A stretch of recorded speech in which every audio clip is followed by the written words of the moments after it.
and welcome to another episode of Black in the Maritimes. I'm Fidel, I'm Hillary. And I'm Clinton. and it's the end of the year episode. This is where we are going to talk about the year, I guess. I mean, first of all, I don't know where you are in the world and wherever the hell you are.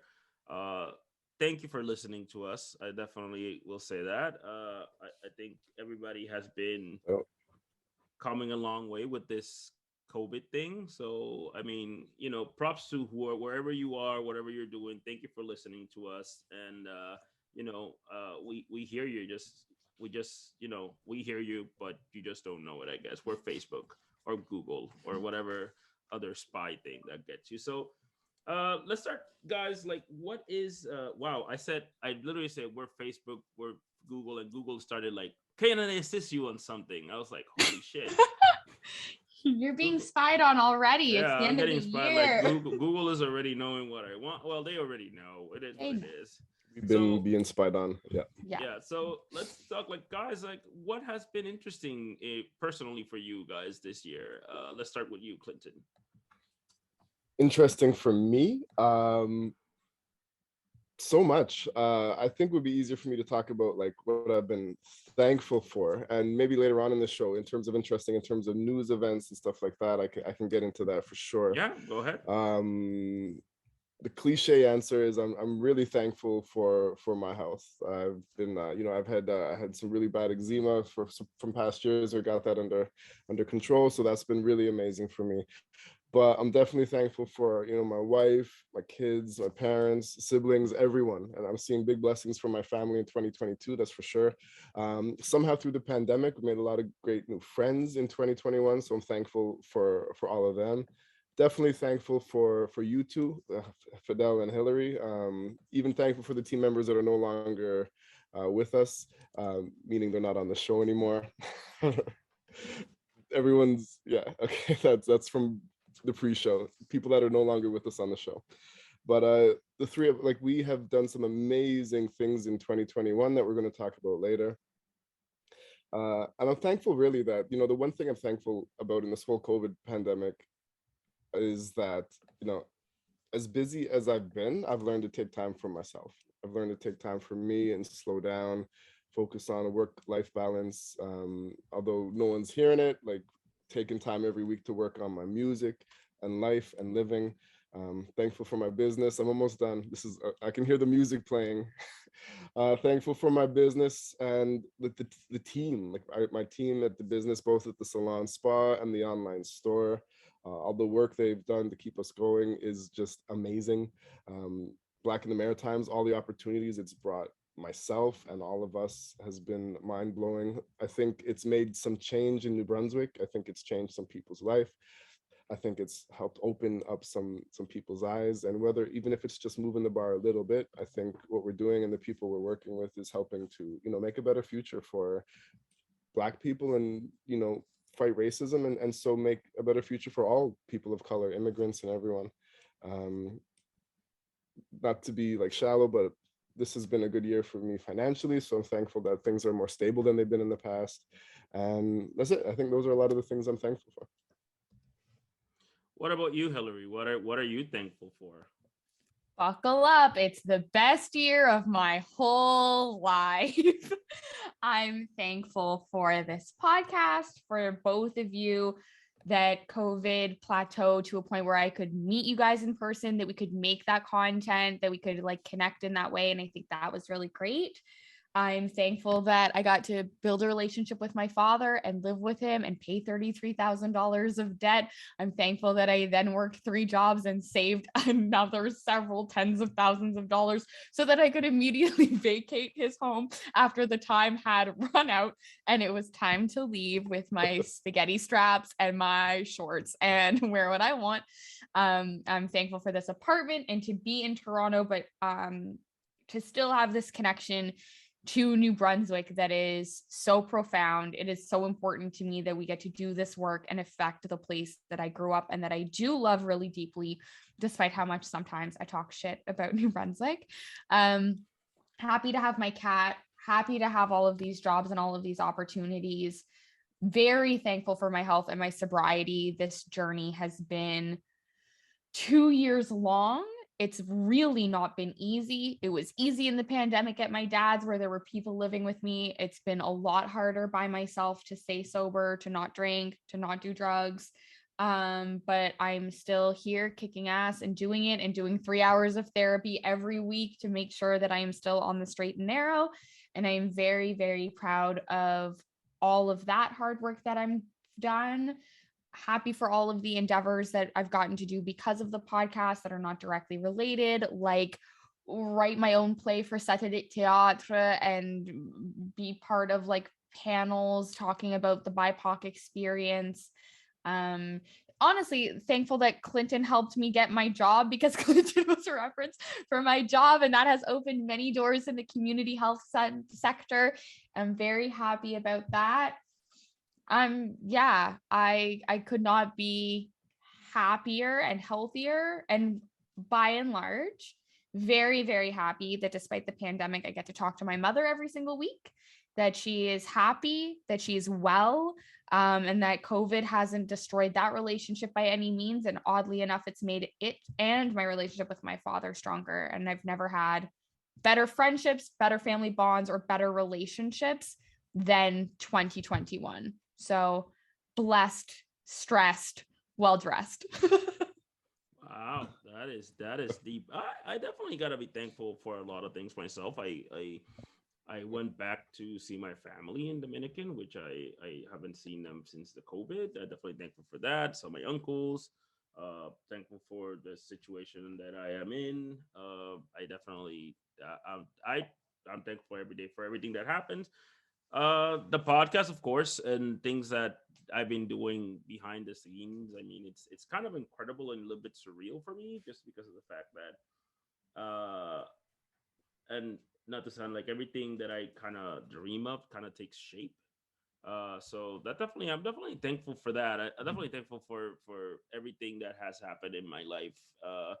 You know, like living, job, podcast, like things that you know, I could be more specific than you guys, but I think you know, overall, I think life has been, you know, this pandemic has kind of been a humbling experience because it could have been way worse.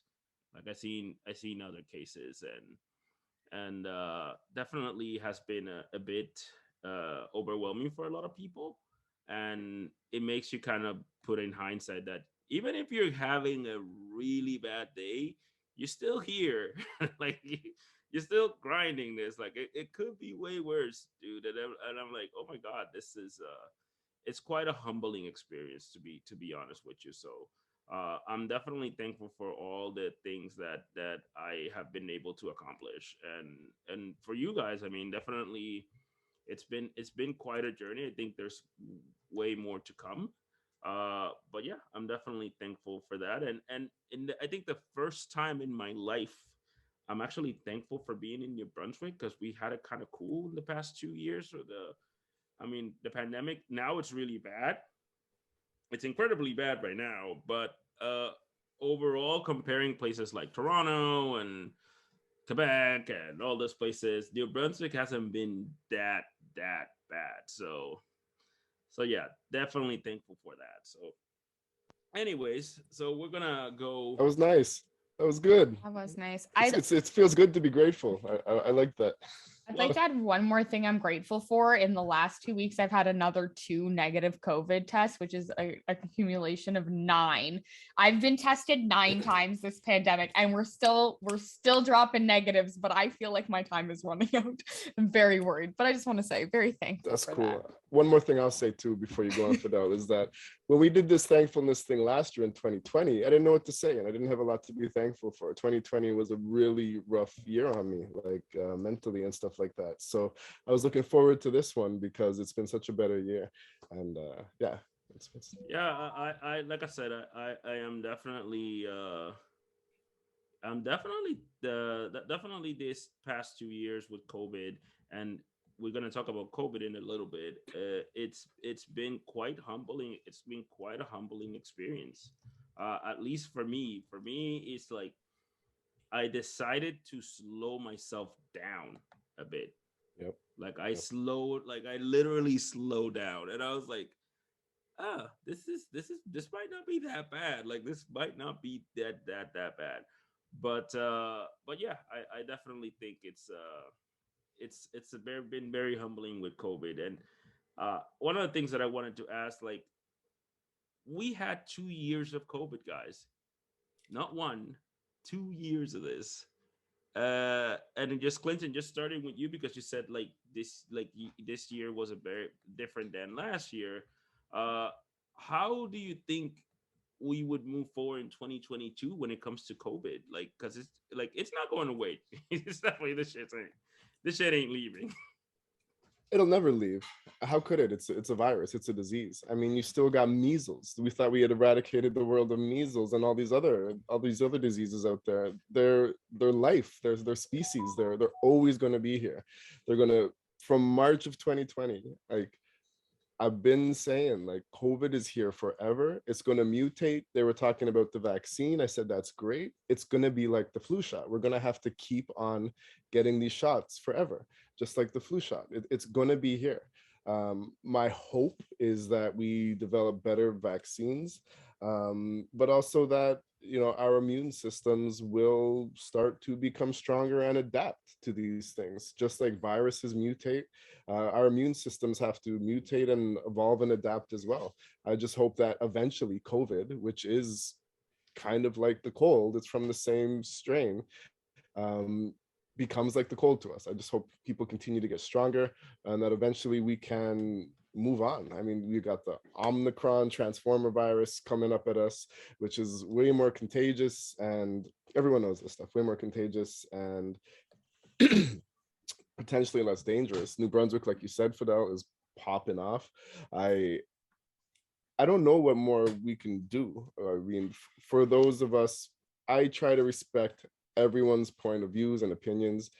I do think there are some ridiculous point of views. I don't know if you folks saw what's happening in New Brunswick with, like, you know me, I hate to use this term, but these very light brown, these white people, like posting on Facebook, like trying to start militias, trying to recruit people for like military training, guerrilla warfare, manipulation, tactics, like literally. And I saw like one of the most recent anti-vax protests on Main Street with the woman on the megaphone being like, the government doesn't know what's coming. They don't know what we're gonna do. And I was thinking, like, y'all are crazy. Like, people of color can't get on a truck in Main Street and scream that kind of stuff. Like, y'all are so lucky that you can say this stuff and get away with it. What's going to happen with COVID? There's no way to predict the future. But one thing is for certain, that just like phytoplankton and trees, like COVID's here forever. So we have to keep, if you're vaccinated, if you're wearing your mask, if you're doing your best to stay healthy. And I'm sick of these restrictions, I got to be honest. But if you're doing everything you can do, I mean, that's what you can do. And I'm hoping that COVID gets weaker and we get stronger in summation. Hillary, what's your take on all of this 2 years of amazing, wonderful also, shout out to all these white people protesting, because there's nothing better to do other than freaking protest about a mask and vaccines. And I'm not like a huge fan of the government. I never have been, but I respect science, and I wouldn't be surprised if this is really some kind of huge global conspiracy to control us and take us over, which they've already done, to be honest, for the most part. But I mean, science is hard, and I respect these scientists, and it's just, sorry, go ahead. Okay, I want to interrupt Hillary for just say this rant about the government and all that stuff you said. And if you guys are watching on videos, please let me, and I apologize because I don't do this often, but to all you dumb motherfuckers out there, apologize, go ahead. This shit it's too bright. Controls everything. Oh, the phone itself. This shit like, phones, corporations. Yeah. This shit right here control this shit already. You're too late. Too late. And it ain't the government. Nope. This right here. That's what I mean. I mean, people in power, the people you don't even, like, with money that you can't even read these numbers, how much money they have. Like the fact that when people say conspiracy by the government and the government's trying to take us over, I'm like, no, dude, this did Mark Zuckerberg and all these, they did this already way before. In fact, the government is saying like, shit, we were dumb. These people got the juice. they they're literally got the whole world under their control. Mark Zuckerberg can start a war if he wants to. He Yeah. literally has the power to do that, and nobody could stop him. He From will the go to moment jail. you got a Gmail account or signed up for Facebook and didn't read the terms in like 2000 and whatever, like 6 or 7, like it was done. It's a done deal. Like, Do people even know that, like, even if you're signed into Facebook on your computer and you close all your Facebook tabs, if you don't log out of Facebook, they're allowed to still track everything you're doing. They're allowed to monitor every single thing you're doing, even if you don't have Facebook open, if you don't log out. I will recommend a documentary, and this is the first. I'll do a couple of recommendations in this episode. The first documentary that I'll recommend is called Terms and Conditions Required. It's a documentary about terms and conditions of Google, Facebook, and all of this stuff that nobody reads, and it's completely legal. And again, it's insane what they can get away with. Insane, and not just them, banks. I mean, the people that think that the government is the big problem, I'm like, oh no, dude, you have no idea what your biggest problem is, and you don't see it coming, because those same anti-maskers and those same people saying that, you know where they're doing all that shit? On Facebook, On Facebook. on Instagram, on Twitter, and that's their biggest, like, that's the biggest thing that could affect our society. And people are like, whatever, anti-mask, vaccines, that's our problem. And I'm like, okay, but sorry about that. Go ahead, Hillary. Thank you. So much to comment on. First of all, I will say about the protesting recently that you forgot to mention the people in Fredericton or St. John holding up Stars of David to make sure that everyone knew that vaccine refusal is the same ostracization as the Holocaust, because there were multiple people carrying Stars of David before Christmas to be like, no, this is the same as the genocide the Jews faced. So the level of stupidity does know no bounds in New Brunswick, and it doesn't here either. It's still happening here in Ontario too. I will say, like, the 2 years of COVID so far personally were the better years of my life, because bars were closed. I had to face myself. I had to do a lot of introspection, a lot of growth, got to stay home, got to grow as a person. In terms of the pandemic itself and the way, like, the state of the world, I will give to you, our listeners, and the two of you, some information that I have, some statistical information, because my job is in collaboration with the Public Health Agency of Canada. We were given money to conduct a survey, and wouldn't you know that in 9 out of 10 provinces, more people actually don't know if they want to be vaccinated than the hard no. And the media is glorifying these anti-maskers, anti-vaxxers who are the ones protesting in the streets with Stars of David, because that is, like, wild, and it's entertaining and it's shock value. But where everything is going wrong, and I'm not a politician, I'm not saying I necessarily know best, but what evidence is showing is our organization is putting money in the vaccine hesitant, who are Indigenous people aware of sterilization, who are Black people who are aware of white doctors experimenting on them, who don't trust the government because they are racialized, impoverished, and have never even been considered a human being in their own society.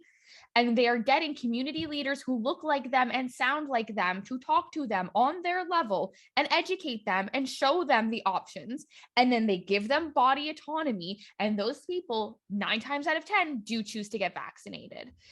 And there is a group of people that are not going to those community health centers, who have those same hesitancies, who are being completely avoided in this conversation. They're being lumped in with the anti-vaxxers, anti-maskers, and being treated like they are part of the problem, when they could probably be swayed in being part of the solution, but they are being ostracized by the community and lumped in with these people who think that they're experiencing genocide and Holocaust, and they're getting offended and they're getting defensive, and now they're not vaccinating because they're, like, sticking to their guns.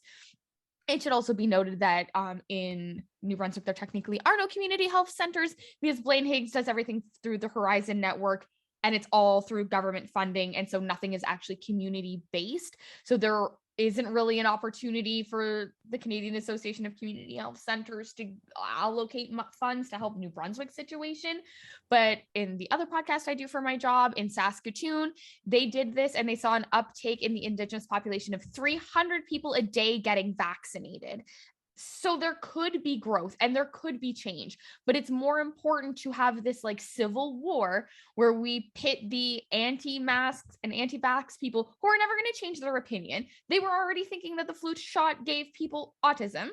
We were never going to get 100% vaccine success rate. So you're pitting those people against the people who want the world to get to a better place, and you're missing an entire demographic of people who would maybe help. It's also very stupid that they are not giving out rapid tests. Now, there was 2 million rapid tests for the entire population of Toronto, and they gave them out at liquor stores and at one subway stop. I've also heard that at some schools, they're raffling what teachers are allowed to give students rapid tests to take home instead of actually offering them to all students. That's a personal anecdote from a colleague. I don't know that it is in the news. However, because I feel like, Clinton, I see you Googling away to find if this is true. No, I'm fascinated. I'm not good. I'm just looking at my images for later for something. No, you keep talking. This is fascinating. No, this is very fascinating stuff you're speaking. Keep going. Thank you. Yeah, there's just like a lot of, I think, misinformation, and I don't understand. And actually, Jagmeet Singh tweeted about this yesterday. Don't understand why we all can't be mailed rapid tests to make the holiday season easier when they exist and we have them and we're supposed to be a first world country, instead of making it almost like Hunger Games, a bidding war. And the people apparently in Toronto who got those rapid tests at the liquor stores are now selling them for astronomical amounts of money on like Marketplace and Kijiji, and basically price gouging people instead of being good Samaritans or using them for their own health. But to give people an example, there's 19% of people in New Brunswick who are unsure whether the population of 12 and under should be vaccinated, and only 11% are saying no. 69.4% say yes, as conducted by the research that my association did. So 8%, there's 8% more of people who are just like, we don't know. We don't know. We don't have an opinion. We're not sure if this population should be vaccinated. I just think if everybody was educated, we talked about health in an equitable way instead of making health about fucking white supremacist systems, then maybe everyone would have body autonomy and it wouldn't be as bad as it is. But instead, we're making this a political issue, an economical issue, a racial issue. And I'm very frustrated, as you can tell. Well, do you feel that Trump really was the person that made it a political issue right from the get-go, and it just catapulted from there? I'm not even. Absolutely not at all. Because I would say absolutely if Trump, not. No, if absolutely not. It would have existed anyways. But do you think he took it to new heights and new levels? Do you think if he wasn't president at the time when COVID started, that you think it still would have been as politicized no matter what? 100%. 100%. And I can tell you why. Look, Trump only gave a win to those that didn't have a win for so long. These people were always there. They have never left. They just had a guy that would follow them. As like, Trump is not dumb. He's a smart guy. He saw smart people just evil that would follow them. He saw people that would follow them, so he picked those people, and then he had a megaphone, which was Twitter and Facebook, and just blasted that. And these people chased that. But the problem, again, the same thing what I said to the cell phone, the big problem with our society, it is not the government, it is not the differentials, the conspiracy, is the way that we have 3 companies literally owning 90% of our data. And literally they are controlling everything that we do. And not only controlling it, they are choosing what you read and what you don't read. And remember, again, another documentary, The Great Hack, which is on Netflix. It tells you about Cambridge Analytica and how Donald Trump was able to get all of that. And I think that's the problem. We are in a society right now that we can hear the same news of 10 different versions. and you can pick and choose what to believe of that same news instead of the actual facts. And that is not, before we all saw the same TV station, we all read the same newspaper. That's not the case, and Facebook and Google and stuff have done that. So going back to that, it would have been the same thing. I think would have been actually better if these companies were more regulated and they would have more responsibility. Yes, but it wouldn't happen if the same outcome it would have been the same thing. I think that's really interesting. Sorry, really quick, because this ability to get 10 different news sources has created lots of problems, but the potential for it was great, because like you said, back in the day, we only got one news source from one place, and someone controlled that. So we didn't know if we were getting the truth or the facts or not. We were just getting one story, so it was easier to believe. Now you get 10, 15, 20 stories, and there's all this information, and something is probably the true story. There has to be a next level, a next step of taking control away from 3 companies, and I don't know what that solution is. That's exactly what you said. We didn't change. We just changed the ownership. That's just what happened. That's just the difference. Before, it was the Murdochs. In New Brunswick was the Irvings. In X Place was this person. Now we changed it to Mark Zuckerberg and Twitter and Google. That's the thing. We didn't change course. We just changed owners. So that's pretty much what it is. Sorry, Hillary, what? No, I was just gonna say that in terms of like making the pandemic political, for me, there's the part of all of these media corporations, whether you want it to be Times and Transcript or you want it to be Facebook, are contributing to the narrative of pitting everybody against each other for entertainment value, for clicks, etc. But there's also the element of the government having handled it wrong from the start, choosing to support the 1% over small businesses, choosing the economy over actually saving people's lives. And I think for me, that's where I find it to be political. In Canada, it's not so much like Trump's influence or the media's influence as much as it's like the government that I never trusted showed their ass in really being like, no, we don't actually care about your health. We care about our investors. We care about the 1% that vote for us. We care about white people. We've never really cared about your health because you guys can't spend Christmas together, but Angie's is open and Costco is open and Amazon's going to be in the trillions and New Brunswick's going to have like a surplus in revenue. But you guys can't have social interaction, can't see each other because I don't believe the lockdown measures were ever instated and done in a way that would have ever helped the health of society. And whether that is for the point of survival of the fittest and population control and fucking killing off people, I don't know. But it certainly did not help people stay alive. The methodology of the last 2 years has completely gone against what like I feel science actually says, what the community health center model actually says, what should have been done to get us out of here, instead of making it now the anti-vaxxers are the problem. And you must all get your 10 booster shots to get your free slice of pizza, and that'll be how COVID ends. And it's never going to end. The booster shots are never going to end. And I'm tired of blaming other people who just want body autonomy. I want the government to find a new course of action or to take more responsibility.